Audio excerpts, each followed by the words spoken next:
네, 오늘은 지난주에 본문하고 똑같은 본문이에요. 제가 사실 이거 나눠서 하려고 그러다가 짧아서 그냥 하고 1, 2로 해야 되겠다 생각을 했습니다. 그래서 지난주에는 25절, 요한복음 11장 25절을 예, 부활이요 생명이니까지 잘라서 이야기를 했고, 오늘은 그 뒤를 한번 이야기 나눠보려고 합니다. 오늘 생 노가다를 하고 왔더니 힘이 드네요. 제가 말씀 읽어드릴게요. 요한복음 11장 25절, 26절. 예수께서 가라사대 나는 부활이요 생명이니 나를 믿는 자는 죽어도 살겠고 무릇 살아서 나를 믿는 자는 영원히 죽지 아니하리니 이것을 네가 믿느냐. 네, 지난주에는 부활이 곧 생명이다. 숨을 불어넣는 말과 행동, 누군가를 살리는 말과 행동, 또 실천이 있는 곳이 부활의 현장이다. 뭐 이런 말씀을 나눠봤어요. 오늘은 이어서 예수를 믿으면 죽어도 산다. 살아서 믿으면 죽지 않는다. 이 말의 의미를 한번 생각해 보려고 합니다. 이 말씀 보면 일단 죽음이라는 걸 전제로 이야기하고 있어요. 모든 생명은 뭐 아시는 것처럼 다 죽게 되죠. 저도 이제 한 50년 가까이 살았으니까, 만 49년을 살았으니까 앞으로 얼마나 더 살 수 있을까요? 한 30년에서 40년? 길어야 40년, 짧으면 뭐 30년도 못 살 수도 있고. 네, 그렇게 생각해 보면 참 인생 더덥다는 생각도 들고 그동안 내가 왜 이렇게 살아왔을까 하는 후회되는 부분도 있어요. 아무튼 그래요. 우리는 다 죽음을 맞이할 수밖에 없는 존재들입니다. 그런데 그 죽음을 돌이켜서 살게 하는 것이 부활의 삶이다. 오늘 그 말씀을 하시는 거예요, 예수님이. 우리는 죽을 존재들인데 그 죽음에서 돌이킨다는 거예요. 산다. 죽음을 피할 수 없는 우리 존재가 죽긴 죽는데 산다. 네, 좀 이해가 잘 안 될 수도 있고 이게 무슨 말인가 싶기도 할 거예요. 그리고 우리가 영생한다는 말에 대해서 약간 공허하게 느끼는 이유가, 그 영생이라는 것이 어떻게 보면 우리가 흔히 교회에서 얘기하는 거는 죽은 이후의 영생을 이야기하기 때문에 관념적이죠, 다분히. 그것을 실제로 경험해 본 사람도 없고 그것을 경험해서 설명할 사람도 없는 게 사실입니다. 그러니까 영생 이야기할수록 헷갈리기만 하고 뭐 그런 게 있는가 보다 하는 정도지, 진짜 영원히 살아가는 것이 무엇인지에 대해서 우리가 알 수가 없죠. 또 영혼을 살아본 사람이 없기 때문에 그 영혼에 대해서 이야기한다는 것 자체가 어떻게 보면 어불성설일 수도 있는 거예요. 예. 근데 오늘 예수님은 영생에 대해서 이야기를 하고 있어요. 살아서 믿는 자는 영원히 죽지 않고 산다. 그럼 죽음이 없다는 것인가? 또 그건 아니잖아요. 죽기는 죽잖아요. 그래서 우리가 죽음은 무엇인가? 이것에 대해서 고민을 해보지 않을 수가 없는 거예요. 죽음이라는 게 뭐고, 또 이 죽음이라는 게 무엇이냐를 묻게 된다면, 그러면 사는 것은 무엇이냐? 상대적인 개념처럼 돼 있으니까요. 사는 게 뭔가 하는 질문을 하지 않을 수가 또 없죠. 네. 우리는 누구나 다 언젠가 죽습니다. 죽는다는 것을 모르는 사람은 없을 것이고, 이 죽음을 전제로 현재의 삶을 살아가는 거죠. 그래서 그 죽는 순간까지 우리가 무엇을 어떻게 하면서 살아야 될지 각자가 가진 생각대로 살아갑니다. 아무튼 이 죽음을 맞닥뜨리게 되면 우리는 모든 것이 이제 끝나고 없어지고 무로 돌아가는 것처럼 생각을 할 수도 있고요. 아무튼 이 죽음은 무엇인지, 그렇다면 죽음의 반대말인 사는 건 뭔지, 사는 게 뭘까? 죽음이 뭘까? 사는 것과 죽음에 대해서 어떻게 생각하느냐, 또 어떻게 이해하느냐에 따라서 우리의 삶은 완전히 달라질 수 있다는 사실을 우리가 먼저 기억해야 돼요. 사람들은 모든 고통의 어떤 끝, 죽음을 이런 식으로 이해를 하죠. 또 죽는 것 자체도 뭐 육체적으로도 힘들겠지만 모든 것이 끝나고 사라질 것에 대한 어떤 두려움, 이런 것들을 갖기 때문에, 그리고 누구도 경험해보지 못했던 일이기 때문에 두려운 마음을 막연하게 가지고 있어요. 어떤 사람은 또 죽는 것과 같은 어떤 고통 속에 있는 사람들, 뭐 빚쟁이들한테 시달린다든지, 뭐 건강이 안 좋아서 계속 여기저기 아프고 돈이 많이 들어간다든지 뭐 여러 가지 이유가 있겠지만 차라리 죽는 게 낫겠다, 이런 생각을 하시는 분도 있을 것이고, 또 어쩌면 여기 계신 분들 중에 뭐 한두 번쯤은 그런 생각을 해봤을 수도 있을 것 같아요. 저는 군대 갔을 때 제일 괴롭고 힘들 때, 야, 차라리 죽는 게 낫겠다, 이런 생각을 해본 적이 있어요. 물론 이제 뭐 그렇다고 해서 죽어야지라는 생각은 해보지 않았지만, 그만큼 거기에 갇혀 있고 또 누군가의 어떤 말도 안 되는 지시나 억압이나 폭력에 당하고만 있기도 싫고, 뭐 그런 일들이 있었어요. 뭐 그런 여러 가지 경우에 여러분들이 죽는 게 낫다는 생각도 해볼 수 있었을 것이다 라는 것이고, 아무튼 이 죽음은 너무 우리에겐 두려운 것이죠. 이 죽음의 공포를 안고 산다는 것 자체가 그야말로 고통일 수도 있는 거예요. 그게 고통 자체가 될 수도 있죠.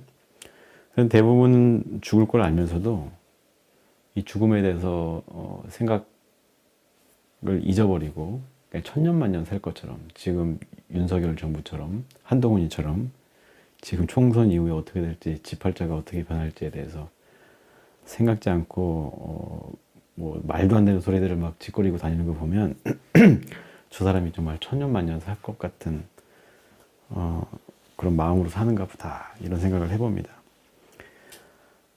아무튼 어떤 사람은 이 공포 때문에 공황장애를 겪기도 해요. 공황장애의 증상 중 하나가 죽을 것 같은 어떤 두려움과 공포라고 하잖아요. 네, 그래서 뭐 여러 가지로 우리가 죽음이라는 것을 직간접적으로 그것에 대해서 두려워하는 삶을, 아니면 어떤 시간들을 보내고 있는지도 모릅니다. 아무튼 우리는 언젠가 죽는다는 사실에는 변함이 없어요. 이것은 육체적인 죽음을 이야기하는 거고요.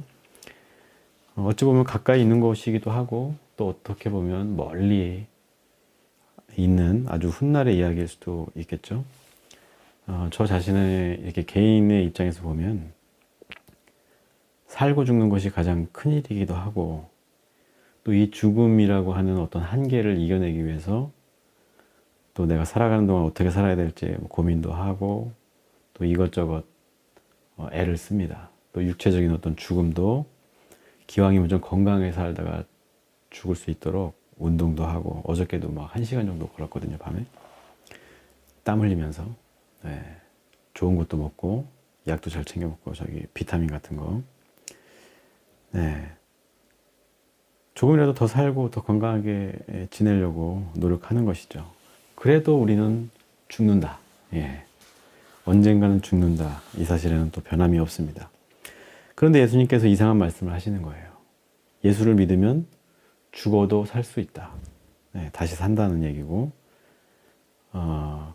이 삶과 죽음은 전혀 다른 차원인데, 지금 하시는 말씀을 보면 죽음과 삶을 같은 선상에서 놓고 말씀을 하시는 것 같아요.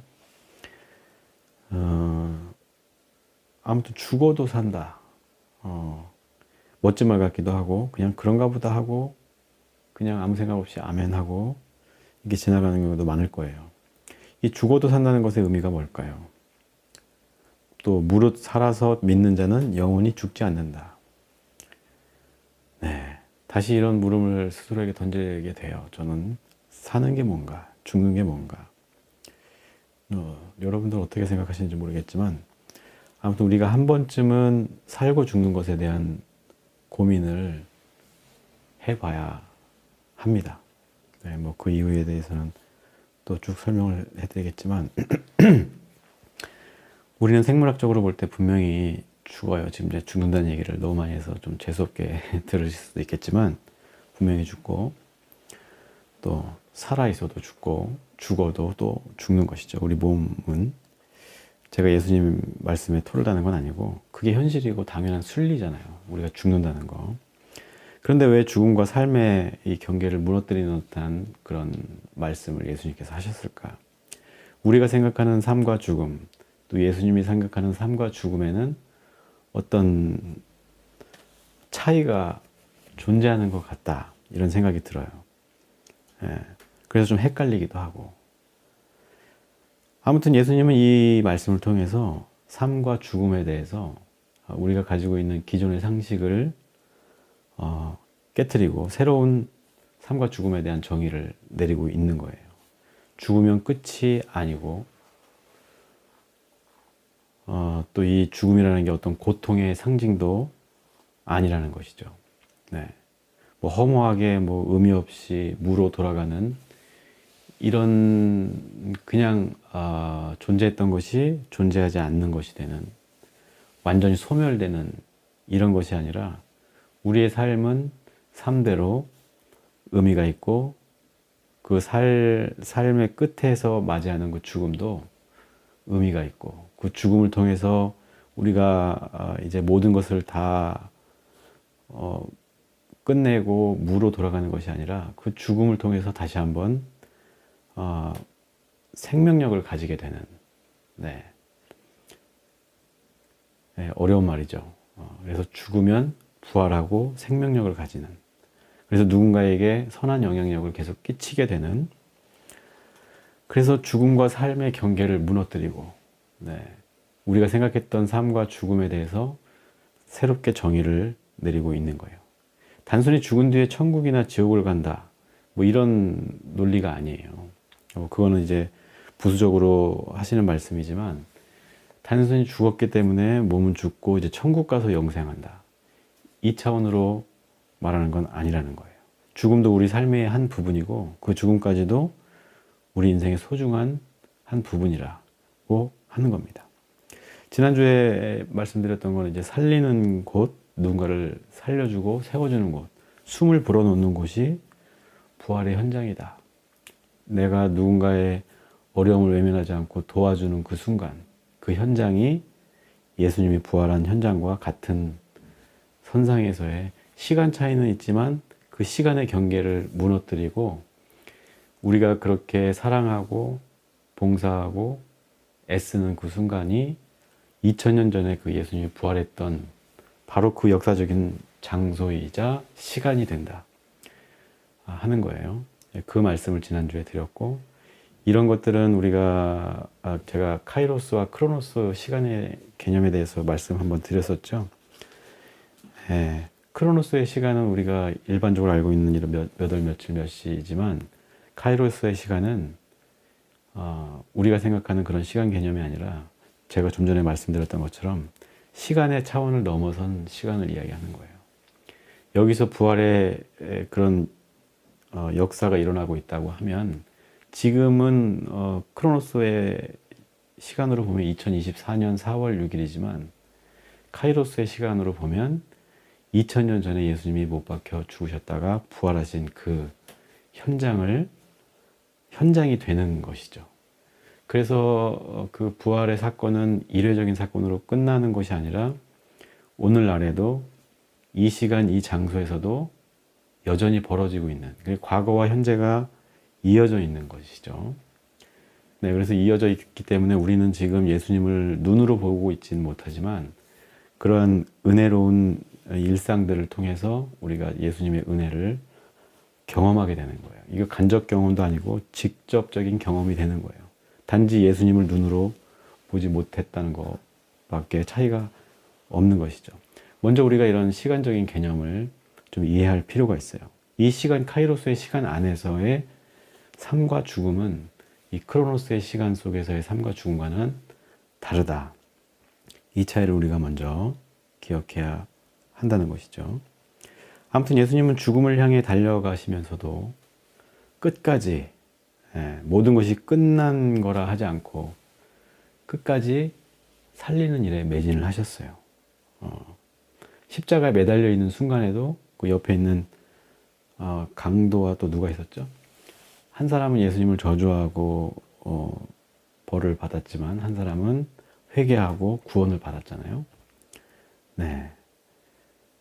그래서 그 모든 일들을 통해서 또 부활을 통해서 이제까지 해왔던 그런 살리는 일들이 헛되지 않았음을, 또 이 살리는 일이 우리를 살게 한다는, 오늘 예수님 표현대로 말씀드리자면 죽어도 살게 되는 그런 실제를 증명하셨다.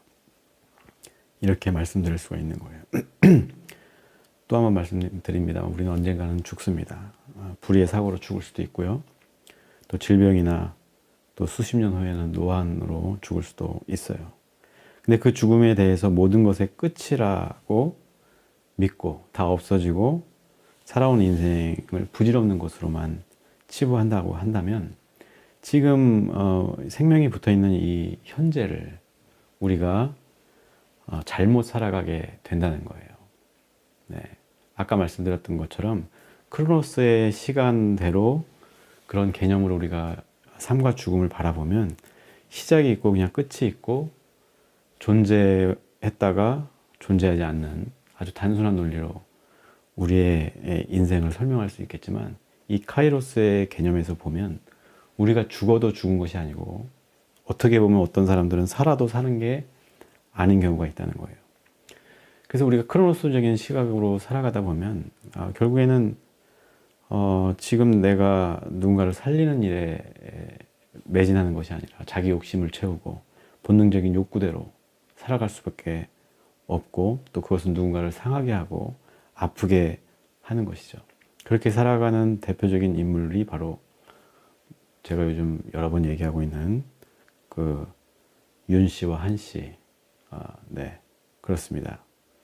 대파 사건만 해도 네, 많은 농민들의 마음을 상하게 했고 또 많은 물가가 올라서 힘들어하는 백성들을 힘들게 했던 사건이 또 있었죠. 이런 사람들은 이 삶과 죽음을 두려워하고 삶에서 자기가 의지할 수 있는 곳이 없는 거예요. 우리는 예수님을 믿기 때문에 좀 다른 존재들이지만 이런 사람들은 결국에는 자기 욕심과 본능대로 살아갈 수밖에 없고 그러한 삶이 누군가의 삶을 짓밟고 망가뜨릴 수 있다 하는 겁니다. 아무튼 예수님은 죽으면서도 누군가를 살리는 일을 함으로써 그 살리는 일에 동참하는 하나님 나라의 백성들을 세우신 거예요. 예수님이 본이 돼서 그 예수님의 길을 따라가는 모든 백성들이 하나님 나라를 만들어가고 또 그 일을 통해서 많은 사람들이 살림을 받고 세워지고 이런 일들이 반복적으로 2000년 이상 벌어져 왔던 것이죠. 예수님처럼 누군가를 살리는 일에 힘을 다하고 마음을 다해서 살다가 언젠가 죽음을 맞이하게 되겠지만 그런 우리를 통해서 또 다른 누군가가 그 귀한 발걸음을 계속 이어가게 되는 거예요. 그게 이 선과 악의 싸움인 것이죠. 이 세계는 죽음을 이야기하는 무리들과 삶을 이야기하는 선한 무리들이 있어요. 그런데 이 세상이 어떻게 돌아가야 되는지 생각해 보면 답은 간단하잖아요. 모두가 살아야 되잖아요. 모든 생명이 존중받고 귀하게 여김받는 그런 세상이 되어야 되잖아요. 하물며 뭐 사람뿐만이 아니라 동물들이나 미물들까지도 저기 뭐 땅에 뿌리를 내리고 있는 들풀조차도 우리가 함부로 대하지 않아야 하는 거예요. 다 귀하고 다 그들만의 역할이 있고 그들이 누군가를 또 살게 하고 이렇게 작용을 한단 말이죠. 유독 사람만 이렇게 누군가를 죽이고 해야 하는 것 같아요. 물론 이제 사자나 호랑이 같은 애들은 다른 동물들을 잡아먹긴 하지만 물론 그거는 이제 살기 위한 뭐 수단이기도 하고 이 생태계가 적절하게 균형 있게 유지되기 위해서 필요한 거지만 이상하게 인간만큼은 이 환경을 망가뜨릴 정도로 좀 많이 그렇게 살아가는 것 같아요. 그래서 이 기독교계에는 단순히 뭐 이게 사회봉사나 사람을 살리는 일 외에도 환경운동 같은 것도 많이 하시고 또 여러 가지 저도 이제 뭐 햇빛 발전소 조합에 이사로 재직하고 있으면서 환경 문제에 대해서도 좀 생각을 많이 하고 있는데 결국엔 이런 작은 일들이 모여서 누군가를 살리는 것. 네. 제가 죽더라도 이런 운동은 또 지속이 되면서 누군가를 또 살리는 일에 쓰여질 거라고 믿어요. 그런 차원에서 본다고 하면 제 몸 하나 죽는다고 해서 내가 죽는 것은 아니죠. 몸은 죽을지 몰라도 제가 가지고 있던 어떤 정신이나 어떤 방향 이런 것들은 살아서 제 자식에게도 물려질 것이고 또 누군가에게 영향력을 주었다면 그 사람들을 통해서도 계속 이어질 것이다 하는 것이죠. 그래서 우리가 이러한 발걸음을 통해서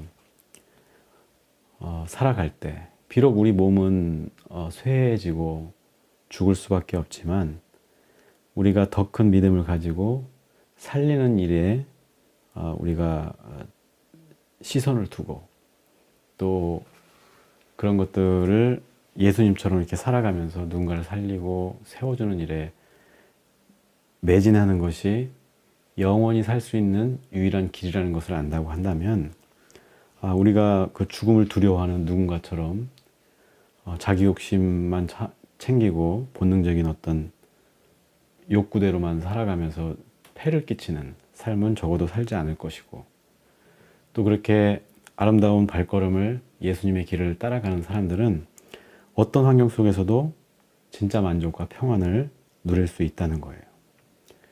네, 분명한 목표가 있고 또 무엇을 해서 기쁘고 무엇을 뭐 못해서 슬프고 이런 것이 아니라 우리의 방향이 정해지기 때문에 마음이 평안하고 행복하다는 것이죠.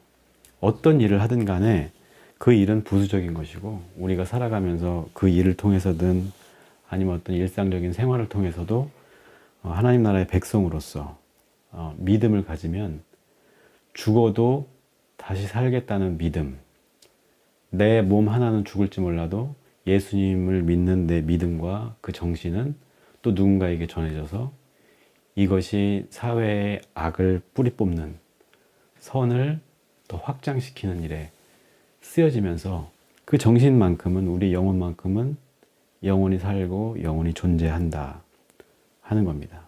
그 기대를 가졌을 때와 그 기대 없이 죽음은 곧 끝이다. 이렇게 생각하는 것에 하는 사람의 삶의 차이는 실로 엄청난 것이죠. 우리가 가지는 어떤 삶의 태도, 삶에 대한 태도, 또 죽음에 대한 태도를 바꾸지 않으면 우리가 살아가는 동안은 어쩌면 고통일 수밖에 없을 거예요. 이 말은 삶의 태도를 바꾼다는 것과 같은 말인 거예요. 예. 죽음에 대해서 삶에 대해서 다시금 새로운 이해를 한다는 것은 우리의 삶의 태도나 방향이 전환된다는 것을 의미한다는 거예요. 죽음을 이긴 예수를 믿고 그 죽음 또 예수처럼 살면서 받는 어떤 고통이나 죽음이 우리에게는 아무런 문제가 되지 않는다는 그 믿음이 우리의 삶을 의미 있게 하고 빛나게 하는 거예요. 예. 우리 몸은 죽어요. 죽을 수밖에 없는 것이고 당연한 것인데 우리의 정신은 살아있다는 것이죠. 그리고 우리의 그 발자취는 남아있는 것이고 또 그것들을 통해서 이 세계의 하나님 나라가 만들어지는 거예요. 그래서 예수님을 믿고 구원을 누리면 높은 데 처할 줄도 알고 바울의 말처럼 낮은 데 처할 줄도 알고 그야말로 자족하는 사람이 되는 것이죠. 돈이 많고 적음에 따라서 뭐 얼굴이 잘생기고 못생기고 이런 차이 때문에 행복해지고 불행해지는 것이 아니라 우리가 분명한 삶의 목적과 방향, 이것이 온전히 정립되어 있으면 우리는 어떤 길을 가든지 간에 어떤 상황을 맞닥뜨리더라도 평온할 수 있다는 거예요. 만족할 수 있고 또 그 가운데서 길을 잃지 않을 수 있다는 거예요. 그러나 그 반대의 경우라면 우리가 길을 잃고 엉뚱한 선택을 하게 되고 또 그 선택으로 말미암아서 나의 삶을 망가뜨리고 주변에 있는 사람들의 삶을 망가뜨릴 수 있다는 것이죠. 좋은 예로 그 민주당에서 그 점수가 낮아서 저기 탈락할 것 같으니까 나가서 당 만든 사람 있잖아요. 네, 뭐 이낙연이라든지 기타 등등. 여기에도 적용될 수 있는 말인 것 같아요. 그 당내에서 만약에 이낙연이 죽음을 선택했다. 이게 뭐 어떤 육체적인 죽음이 아니라 그 정치인으로서 말하자면 민주당의 어떤 어른으로서 자기의 어떤 힘이나 이런 것들을 과시하거나 하는 게 아니라 다음 세대를 위해서 자기가 기꺼이 희생하려고 했다고 한다면 아마 이낙연은 존경받는 정치인으로 기억될 수 있었을 거예요. 그런데 제가 이번에 보니까 이 사람은 그런 깜냥이 되는 게 아니에요. 자신이 정치 일선에서 물러나는 게 두렵고 죽음이 두렵고 또 자기가 뒤처지는 것에 대한 두려움이 있는 거예요. 그러니까 이 자기가 처한 현실, 말하자면 그 국회의원이 되기 위한 어떤 공천에서 탈락할 것 같은 아니면 어떤 주도권을 놓칠 것 같은 위기 앞에 있으니까 그게 다 문제가 되는 것이죠. 모든 것이 문제가 되고 이재명도 문제가 되고 누구도 문제가 되고 그렇게 해서 그 사람은 나락으로 떨어진 거라고 밖에 볼 수가 없는 거예요. 이 사람이 예수님을 제대로 믿고 이 죽어야 사는 신앙을 가지고 있었다면 완전히 그 결과는 달라졌을지도 모른다. 저는 이렇게 보고 있습니다. 높은 데 있으면 어떻고 낮은 데 있으면 어떻겠어요. 그 사람이 그 국회의원 그걸 포기하고 어른으로서 뒤에서 지원해 준다고 했다면 그게 뭐가 그렇게 뭐 낮은 자세가 있는 게 뭐가 창피한 일이에요. 오히려 존경받을 일이고 오히려 그것 때문에 차기의 어떤 대권 주자로서 또 이재명과 경쟁할 수 있는 팽팽하게 할 수 있는 그런 구도도 만들 수 있는 거거든요. 물론 이제 이전에 대선부터 좀 삐그덕거리긴 해서 이미 약간의 실망감을 가지고 있었는데 이번에 확실하게 미워할 수 있는 그런 기회를 줘서 참 고맙다는 생각도 듭니다.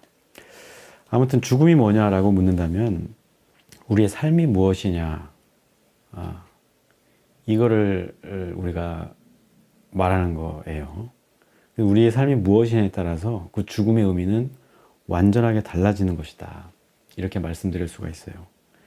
어떤 이들에게는 그저 이 죽음은 두려움이고 또 그렇기 때문에 그 두려움을 극복하기 위해서 온갖 편법이나 거짓이나 이런 것들을 일삼고 또 뭐 이낙연처럼 아니면 한동훈처럼 이상한 짓을 한다든지 이럴 수밖에 없는 것이고 네. 그 죽음이 두렵지 않고 나는 죽음에도 불구하고 어떤 어려움에도 불구하고 내가 나의 일을 해야 할 일을 가야 할 길을 간다 하는 사람들에게는 이 죽음이 전혀 두려운 대상이 아닌 것이죠. 그런 사람들은 오히려 살게 된다 하는 겁니다. 그래서 우리가 삶의 태도를 이야기할 때 죽음에 대해서 삶에 대해서 고민하고 이 죽음이 무엇인지 나에게 어떤 의미인지 또 삶이라는 게 나에게 어떤 의미인지 이것을 깨닫는 것이 가장 중요한 거예요. 그래서 살고자 하면 죽는다. 죽고자 하면 살 것이다. 이순신 장군도 말씀하셨죠. 그거는 이제 만고의 진리 같은 말씀인 것 같아요. 예수님도 똑같은 말씀을 하신 거예요. 전쟁터에서든 우리의 인생에서든 아니면 어떤 정치판에서든 살고자 하면 죽는 것이죠. 죽고자 하면 사는 것입니다. 부활은 생명이에요. 네. 그 부활의 현장을 살아가는 사람들에게는 그 죽음은 아무것도 아닌 것이고 그저 우리의 삶의 일부이고 또 그 죽음을 통해서 누군가를 살리고 세워가는 아름다움 그 자체다. 이 아름다움을 만끽하는 삶 얼마나 만족스럽고 또 은혜롭고 행복하겠어요. 그래서 이 생명인 부활의 삶을 우리가 살아야 하는 겁니다. 이 부활의 삶을 사는 우리들은 죽음을 이기는 사람들인 거예요. 뭐 이만희 같이 뭐 이긴 자 이런 의미가 아니고, 네, 거기서는 이상하게 그걸 오용을 하고 있지만, 네, 이 죽음을 이긴 사람들에게, 죽음이 문제가 안 되는 사람들에게 못할 일이 무엇이며 또 불가능한 일이 무엇이겠습니까? 없죠, 그런 게.